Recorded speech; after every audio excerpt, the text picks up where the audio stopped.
I heard somebody say I won't be on the camera. I'll start.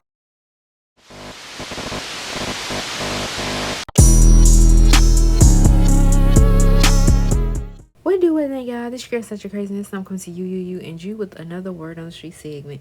Make sure to like, comment, subscribe, and share this video. So tonight is the night where we get to see the full out scene of what transpired between Yandy and Rashida and they sit down. Love and Hip Hop been throwing out little clips here, little clips there, but we get to see what was going on with the going on. But I don't want to talk about that, okay? I want to talk about the response Yandy gave because she knew the episode was going to air. So she went home and aired her own receipts about how dare Rasheeda try to allude to the fact or even threaten that she can get her fired off of Love and Hip Hop. She like, baby, wait a minute. I gave you your job. And then somebody in my comments on my last video, definitely go check that out. Somebody said, ain't that the same thing not Yandy, Chrissy said to you, Yandy?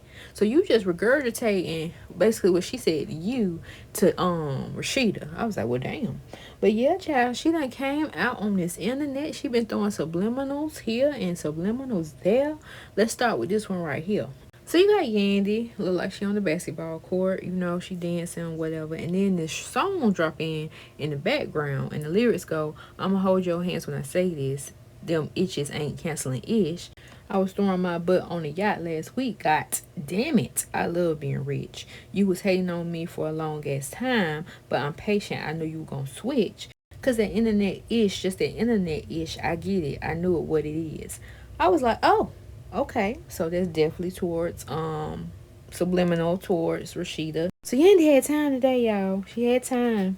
So she had to post some receipts to let people know, don't get it twisted, baby. You here because of me, type tease. So in her caption, she wrote, so we started loving hip hop in 2012. Let me take you back to where I was and what I was talking about in 2012. A little history lesson for those that are confused. Found this old clip of Mona Scott. So crazy, her story is the exact same as mine. Oh, and thanks for seeing the potential in me so early, Mona. Now I'm executive producing a new show with Chemo, I want to say her name is. Made one successful show, 5 successful movies, and I'm on the next Indie Bossies. Y'all up next, okay? So shouts out to Main's World 365. He did a little quick snip interview with Yandy on, you know, how did Love and Hip Hop come about. So let's take a listen. Now, how did you get with the show Love and Hip Hop? Well, originally it started out as an idea I pitched to VH1 probably about 5 years ago. It was called Keeping Up with the Joneses.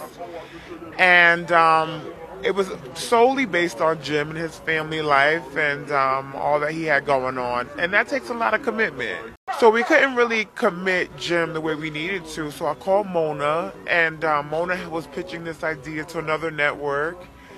And we just joined forces, and she really made it happen. She brought her idea with the women behind the scenes and sprinkled Jim in there, and, you know, it worked. The show started out as a show about Jim Jones and Yandy Smith, who at the time was managing Jim. And prior to that, Yandy started out as my intern fresh out of college. One of the projects that they had was a reality show about Jim. And they had sold the project to VH1 and had been in development with it for a couple of years. And they were really struggling with figuring out what the show was and how they were going to bring something or put something together that was going to work for the network. I'd met the network executive, Jim Ackerman, as I was navigating Hollywood, and we'd always stayed in touch. And when Yandy brought the project in, I reached out to Jim and told him that there was an opportunity that I would love to be involved in to help shape the project and bring it to life. Let's rewind.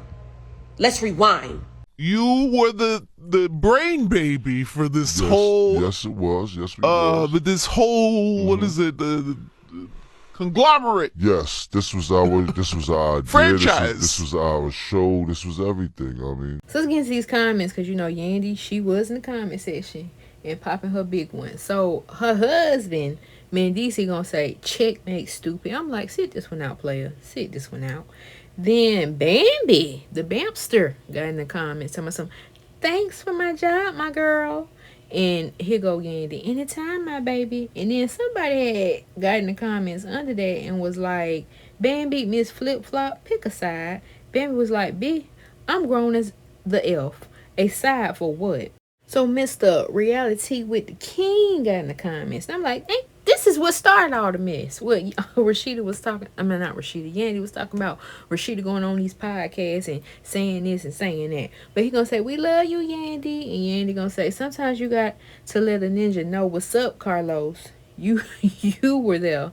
Well, hell, when we gonna get you on his show so you can tell your own story, all right? And that's on period. Because next, I'll pull out that producer contract. Baby, you don't really need to do all that. When I say this is probably the best receipt in receipt history, got more. One that will make a ninja cry real tears. Oh, okay. Imagine the janitor trying to fire the CEO. Imagine that. We knew this. That lady act like she don't. Nah, she know. People just act stupid and say dumb-ish because cameras are rolling. They say any damn thing, and some of these people eat up the nonsense. Like, calm the F on. Y'all better leave Yandy alone. This Betty gets petty. I ain't got petty yet. Yandy really is the mindset behind the whole love and hip-hop era. They need to put some respect on her name, as damn near being one of the creators of the franchise. I'm humble with it. Play with somebody else, someone safe. The crazy thing is that you don't even brag or boast about it. You wouldn't have even said anything more until this happened. I never brag or boast because the truth is I was very young and very green when I did this deal. I didn't set myself up correctly legally to have ownership in this franchise because, baby, you would definitely be making the money. Bump the employees is clocking in for the work. The person that own it, that got ownership, they the one who really making the money off this. But that was a side note. I talk all about this on stages. Having the right representation is key, and keeping ownership is the real game. But it still doesn't change the facts.